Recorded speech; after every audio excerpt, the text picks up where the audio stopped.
Bom dia, galerinha, salve, salve, bem-vindos a mais uma aula de História e hoje nós vamos falar do período entre guerras. Paz e bem para todo mundo. Vamos lá. O período entre guerras é uma fase da história do século XX que vai do final da Primeira Guerra Mundial, 1918, até o início da Segunda Guerra Mundial, em 1939. Foi marcado por vários acontecimentos mundiais. Na América nós tivemos aí o crash de 29, a quebra da Bolsa em 29, mas principalmente a ascensão dos regimes totalitários na Europa. E a gente vai se ater um pouco mais a esses regimes totalitários europeus, porque a gente vai dar continuidade à nossa aula de Primeira Guerra Mundial e já pensando aí na nossa próxima aula, que será a Segunda Guerra Mundial. Então vamos ficar mais por conta desses regimes totalitários europeus, ok?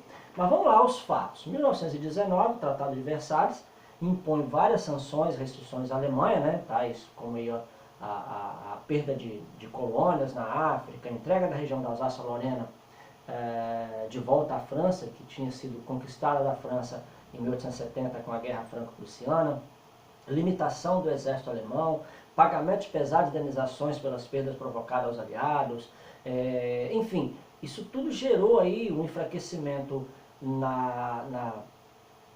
na economia alemã e na economia europeia de maneira geral, e tornando a vida cotidiana, a vida das pessoas bastante difícil, né? E também gerou um ressentimento ao povo alemão. O Tratado de Versalhes gera esse ressentimento ao povo alemão, e aí aparece, né, nesse momento assim, que aparecem os oportunistas, e não deu outra, apareceu o Hitler, né, com o partido nazista, que desponta aí como alguém que vai salvar a pátria, que vai tornar a Alemanha uma grande nação novamente, livrando ela desse jugo aí. Né? Então, essas ideologias extremistas, né, fascistas e até comunistas também, porque às vezes também ela é um regime extremista, ela surge exatamente nesse momento aí, oferecendo soluções fáceis para problemas nacionais e que geralmente são problemas difíceis, e o povo agarra a essas ideologias, né, porque vê nelas essa possibilidade de salvação. Okay? Nem sempre o negócio acontece do jeito que a gente quer, do jeito que a gente pensa que é, mas quando vê, eles tomam conta e aí a coisa já está complicada.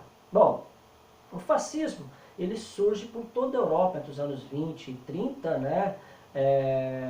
Conforme os governos lutavam contra as dificuldades geradas com a Primeira Guerra Mundial e também com medo de revoluções comunistas, uma vez que a gente tinha, né, logo ali do lado na Rússia a Revolução de 1917, então esse medo dessas revoluções se espalharem por toda a Europa era grande, e aí esses regimes totalitários surgem até na contramão aí, como um contraponto ao comunismo e, entre outras coisas, né, contra o comunismo. Bom, na Itália o fascismo vai ser muito forte com a figura de Mussolini. Né? O fascismo é uma ideologia política ultranacionalista, né, e autoritária, e é caracterizada por um poder ditatorial. Né? Tem uma repressão forte, né, a posição por via da força, por via até mesmo da guerra, do enfrentamento. Tá? E os partidos, os movimentos fascistas apresentam divergências significativas entre si. É possível apontar-se algumas características, né, comuns, entre as quais temos o nacionalismo extremo, o desprezo pela democracia eleitoral e pela liberdade política e econômica, a crença numa hierarquia social natural e no domínio das elites, e o desejo de criar uma comunidade do povo em que os interesses individuais sejam subordinados aos interesses da nação. Né? Essas são algumas ideias assim que permeiam a ideologia fascista. Claro, como eu disse, em um país ela pode ser um pouco mais acirrada, pode ser um pouco mais radical, no outro país pode ser um pouco menos, mas isso aí é a espinha dorsal, a ideia central do fascismo. Na Europa, na Itália, nós temos aí a figura do Benito Mussolini, que era visto como o único capaz de restaurar uma Itália aí quebrada economicamente pela Primeira Guerra Mundial, assim como estava o restante da Europa. Né? né, o Duce, como ficou conhecido, era o único visto pela população como capaz de restaurar essa ordem aí, esse caos que estava instaurado na Itália. Em 1922 ocorre a marcha sobre Roma e os fascistas então assumem o poder na Itália, né? Então a figura de Mussolini, quando ele assume o poder com poderes ditatoriais, tornando aí o chamado Duce, né? Ou seja, o líder. Em 1928, a Itália havia se tornado um país totalitário, então. Ou seja, estava formado aí na Itália o regime fascista sob o comando de Mussolini, que faz um acordo com a Igreja, através do Tratado de Latrão, em 1929, com o Papa Pio XII, e desmembra, né? A Itália torna realmente um país assim, como nação, e o Vaticano torna também uma nação independente, aí, que é o menor país do mundo, que é um país totalmente católico, ok? Bom, enquanto isso o nazismo também crescia. Nas eleições parlamentares de 1930, o Partido Nacional Socialista, né, ou seja, o nazista, torna-se o partido com maior representação no parlamento alemão. Em 1933, então, Adolf Hitler torna-se chanceler da Alemanha e começa a implantar o regime nazista na Alemanha e futuramente nos países ocupados, né, com a Segunda Guerra Mundial, mas isso é um assunto para depois, né? E Hitler trabalha sem cessar e é incansável nessa busca aí por implantar os nazistas, transformar os nazistas numa força política importante. E ele se baseia, a exemplo do regime fascista italiano, ele se baseia também nesse regime totalitário, mas ele tem algumas coisas que vão além, né? Ele tinha uma retórica nacionalista, anticomunista, mas ele tinha o antissemitismo, ou seja, o ódio, pregava o ódio aos judeus. Na Itália isso já não acontecia, pelo menos não de forma velada, como acontecia com os nazistas. Então eles tinham sim, eles pregavam abertamente esse antissemitismo, ou seja, essa aversão aos judeus. E um clamor incessante para reverter os termos do Tratado de Versalhes. Ele achava que o Tratado de Versalhes era uma vergonha para a Alemanha e prejudicial, então teria que ser revertido, né? E aí o Hitler surfa nessa onda de popularidade que o torna aí um homem muito poderoso na Alemanha, certo? Mas ainda a Alemanha nesse tempo ainda gozava aí de uma certa democracia, de uma certa liberdade, não era aquela coisa ainda, né, totalmente totalitária.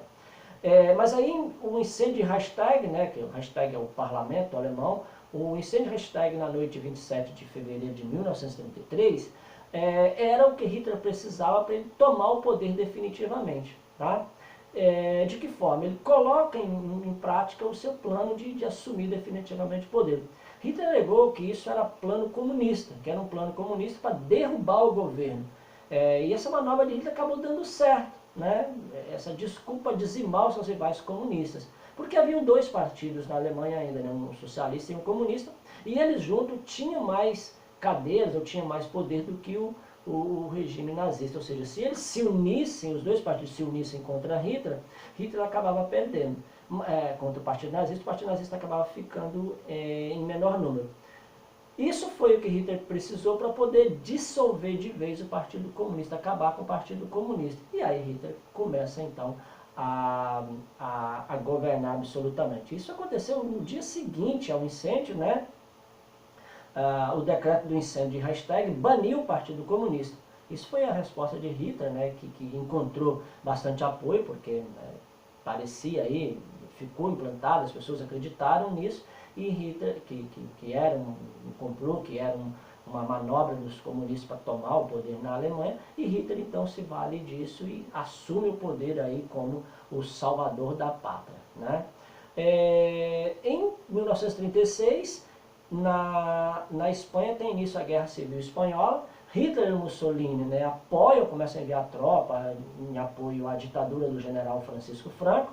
E a ditadura do general Francisco Franco, ela coloca, né, em xeque, coloca frente a frente os direitistas nacionalistas e os esquerdistas republicanos. E quando Franco consegue uma vitória e assume de vez o controle da Espanha por meio da força, né, isso ainda gera mais vontade e dá mais força ainda aos outros regimes totalitários que já tinha pela Europa, como era o caso dos nazistas e dos fascistas na Itália, né? Um episódio que fica muito conhecido nosso, que é muito conhecido nosso nessa guerra civil espanhola, foi o bombardeio a Guernica, né? O Pablo Picasso até pintou um quadro, né, onde ele mostra assim, de forma cubista, que era o estilo dele, esse ataque, né, e o estrago que isso causa na pequena cidade de Guernica, tinha mais ou menos 5, 7 mil habitantes, e centenas de vítimas com esse ataque alemão. Esse bombardeio alemão, em apoio à ditadura de Franco, também foi uma maneira de Hitler testar suas armas, né, testar os seus aviões de combate que estavam aí para ver se eles estavam prontos para a guerra, e eles estavam, e Hitler então logo em seguida, em 1939, inicia a Segunda Guerra Mundial. Só uma curiosidade, né, um dos soldados entrou no museu onde estava exposto o quadro de Picasso e perguntou: foi você que fez isso? E o Picasso respondeu para ele: não, foram vocês que fizeram isso. Eu apenas retratei. Né? Ou seja, ele retrata da forma dele, né, com as características da pintura dele, aquilo que a guerra tinha produzido na cidade de Guernica. Ok? Muito bem, gente. Então, essa ascensão dos regimes totalitários europeus, eles vão culminar aí quando Hitler, né, acredita na possibilidade de uma vitória, da possibilidade de anexar a Europa, de tornar aquilo tudo um império grandioso, né? Ele inicia então a Segunda Guerra Mundial. A vitória de Franco, né, contra o governo esquerdista da Frente Popular encoraja essas ditaduras, né, enfatiza a fraqueza da democracia ocidental. E aí esse crescimento, né, do fascismo e do nazismo colocaram a Europa na rota da Segunda Guerra Mundial, ou seja, na rota de uma guerra, e aí o Hitler inicia invadindo a Polônia, e a França e a Inglaterra declaram guerra ao Hitler, declaram guerra à Alemanha, e assim começa a Segunda Guerra Mundial. Ok? Galerinha, espero que tenham gostado da aula, espero que aproveitem os estudos, tá? Bons estudos e até a próxima.